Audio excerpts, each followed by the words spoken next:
Well, friends, it's always a great week when I'm behind the wheel of a Cadillac Escalade, and for 2022, not much has changed, but there are some things that I want to go over when it comes to this vehicle. This is a 2022 Cadillac Escalade Sport Platinum 4-wheel drive. Very similar, in fact, to the one that we drove last year, the new generation of the Escalade. This one tops out at about $127,000 Canadian. You could still add a whole lot more to this, but we do have a number of packages on here that we haven't had before when it comes to the Escalade. Now, first off, it still uses the same 6.2-liter V8 engine that we've seen before, produces 420 horsepower, 460 pound-feet of torque, and has that 10-speed automatic transmission with the 4-wheel drive system. It's great to have it in 2-wheel drive, rear-wheel drive only mode when you're driving around in nice weather like this, with the automatic and 4-wheel drive modes when you need them. Now, there are a couple things that are new for 2022. Nothing that we're really seeing here on this trim, but the new buckle to drive system is standard across all models of the Escalade, along with lane keep assist and lane departure warning now being standard on the luxury trim. Again, this being the top end, would have already had it anyway, so that doesn't change things here. And there are also 3 new paint colors for 2022. This one isn't one of the new ones, but this is the dark moon blue metallic. Very hard to see with the cloudy weather, but even when it's sunny out, it is still hard to see. It is actually a dark blue, and I think it looks fantastic with the package that we have on here, because we have the $4,150 Onyx package, which gives you the monochrome emblems on the front and back of the vehicle, along with the blacked out badging, as well as these 12-spoke 22-inch gloss black alloy rims. Really looks nice. This is a very menacing looking vehicle. I do like it. Now, one of the things we're going to be talking about at length is the second package on here, the Super Cruise Control System. That's $2,875 Canadian. It was not something available on the one we drove before. It was a late availability, and due to everything that's been going on with the pandemic, GM just was not able to roll them out up until we have our chance to drive it here. So we will be talking about Super Cruise. We did do it a while ago when we drove the Cadillac CT6 many years ago, but we're going to be seeing how has it improved or changed now that we're driving it on the Escalade. Is it worth getting it on that price, and everything else that you need to know about that system, because it doesn't work everywhere, but it is a very good system when it is available. But aside from that, this is the Escalade that we have come to know and like, with the 38-inch OLED curved display on the inside. We have the full leather interior, looks very nice, white interior on here, slightly different from what we had last year. We have the 36-speaker AKG studio reference surround sound audio system, the dual screens in the back for the rear passengers, and all the other tech that comes with the Escalade. So we're going to be going over what you need to know if you're in the market for a house and you decided to buy an Escalade instead, and everything else about this 2022 Cadillac Escalade Sport Platinum 4-wheel drive. Well, folks, we're on the road with the Cadillac Escalade Sport Platinum here. We are in Super Cruise Control mode. But before I talk about it, let's talk about our fuel economy. We completed our test loop in 11.1 liters per 100 kilometers, which is less than the 12.4 liters per 100 kilometers that we did when we had this vehicle about a year ago. So interesting test results there. It's not anything because of the vehicle itself. It's not like there's more or less options on here that would have changed it. I think it's just weather conditions, road conditions, and things like that. I can't control traffic. Sometimes we have more traffic. But let us talk about the Escalade, because I think there's going to be some people out there who are somewhat, I wouldn't say necessarily upset with me, but I can certainly see some people in the comments typing away about my title on this. I do feel that the Cadillac Escalade is the American Mercedes G-Wagen. And why is that? You have to understand what the Escalade is. It is an icon, but it's also a status symbol. When you buy an Escalade, it means you have succeeded. You're able to buy a $127,000 SUV, but it's more than that. This generation has gone above and beyond what we expected from the Cadillac Escalade, taking things to a whole new level here. But on top of that, it has always been that status symbol, having an Escalade. And just like the Mercedes G-Wagen, this is what that vehicle is good for. You know, people buy that vehicle again for a status. They have the ability to do quite a bit with it. You know, G-Wagen is quite a capable off-roader, but from a comfort and luxury perspective, I mean, there are other vehicles that are better. And same thing when it comes to the Escalade. There are vehicles that are better depending on what you're doing, but you buy an Escalade because it's an Escalade. Now, one of the things that we talked about when we drove it last year was how this vehicle is from a driving perspective. I still feel that the Escalade is the type of vehicle that if you happen to have $127,000 and you want to have something that shows off that, you will buy it to drive it, not to be driven in. Now, I imagine there are people out there who have the money to buy an Escalade and then essentially redo the whole rear end to make it a little bit more comfortable for being driven in. But you buy an Escalade because you want to drive the vehicle, because everything that is good about this vehicle is up here. You've got the heated, ventilated, and driver side memory for this vehicle, along with the massage feature. There's no memory options for the passenger. There is heat and ventilation there and the massage, but that's it. And we've talked about it before, the back seat space, the second row, there's no ventilated seats back there. So if you've bought this car, you spent $127,000 on it, and you sit in the second row, it's not as nice as it is in the driver's seat. That's not how you build a vehicle meant to be driven in. That's something where a vehicle like the BMW X7 is better.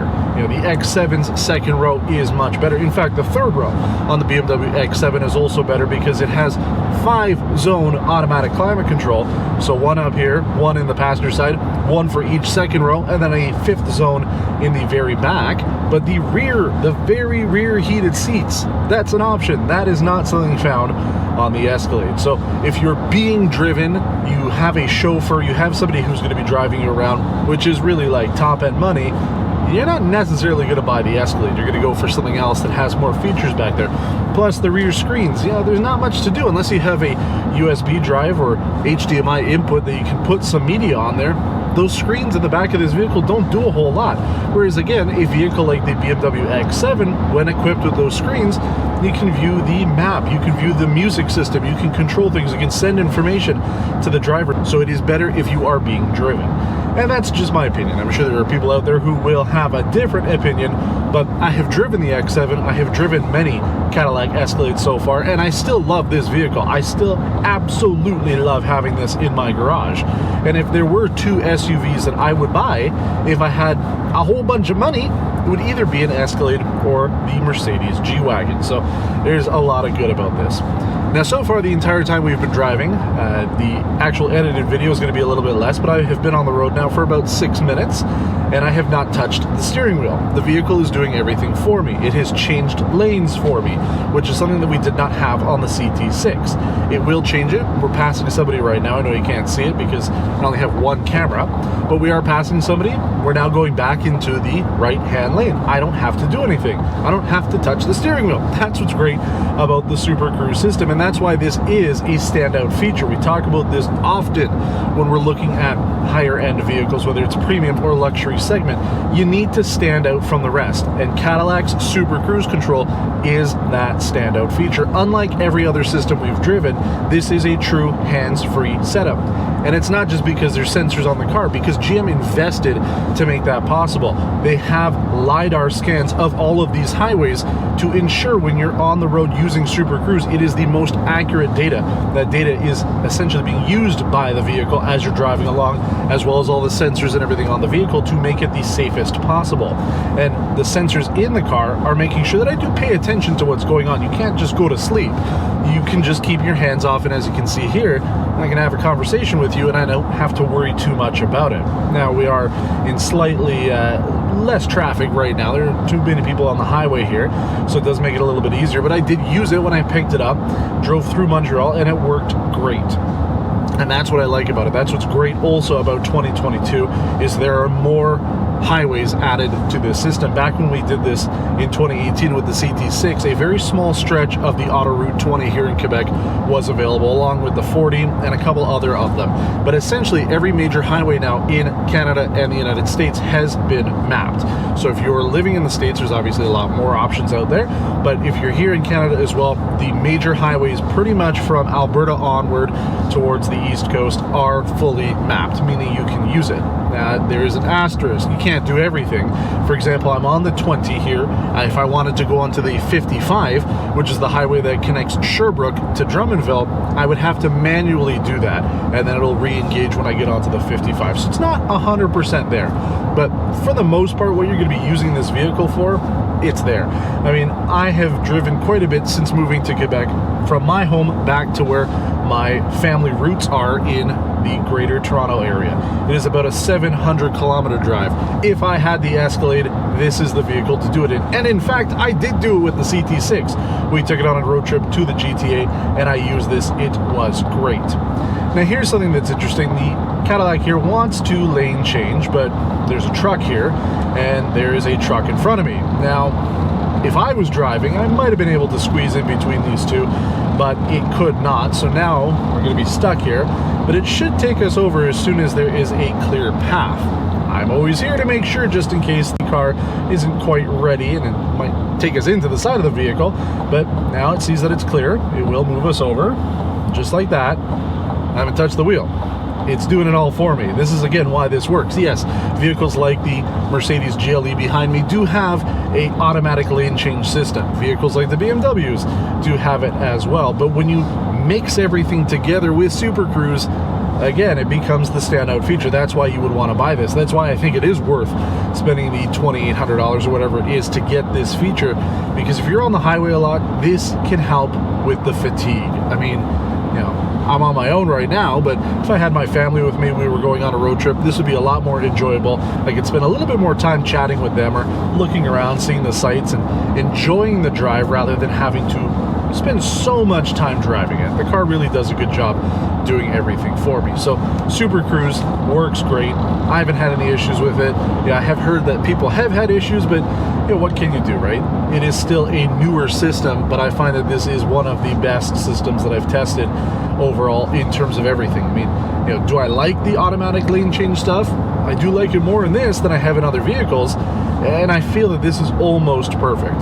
You can use it on a daily basis and enjoy it. But I have enjoyed my time, which is very hard not to when you're driving a Cadillac Escalade or the Escalade is driving you. There's so much to like about this vehicle. You know, the look of it, fantastic. The interior here, next level. Comfort, great as well. And I'm sitting here in these seats. I've got the massage going. The magnetic ride control, the adaptive air suspension on here is working great. You know, it is pretty quiet in here as well, considering it's raining outside and we're on the highway. Very good stuff overall. So I mean, if you're looking at this price point, there's not a whole lot, but there are options, especially from the American manufacturers. We have things like the Lincoln Navigator, which I think it's going to have to come up now in order to compete with this, but also vehicles like the Jeep Grand Wagoneer. There's a lot more competition now.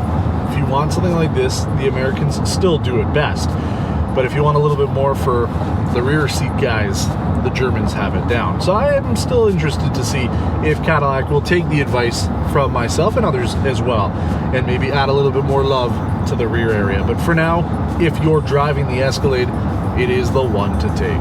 Hands down or hands up, whatever you want to do when you got Super Cruise control. You don't have to use your hands. But if you have any questions about this video, please let me know in the comments below. I do try to get back to everybody that I can. So please leave a comment below, give a thumbs up to the video if you liked it, and consider subscribing to the channel as well.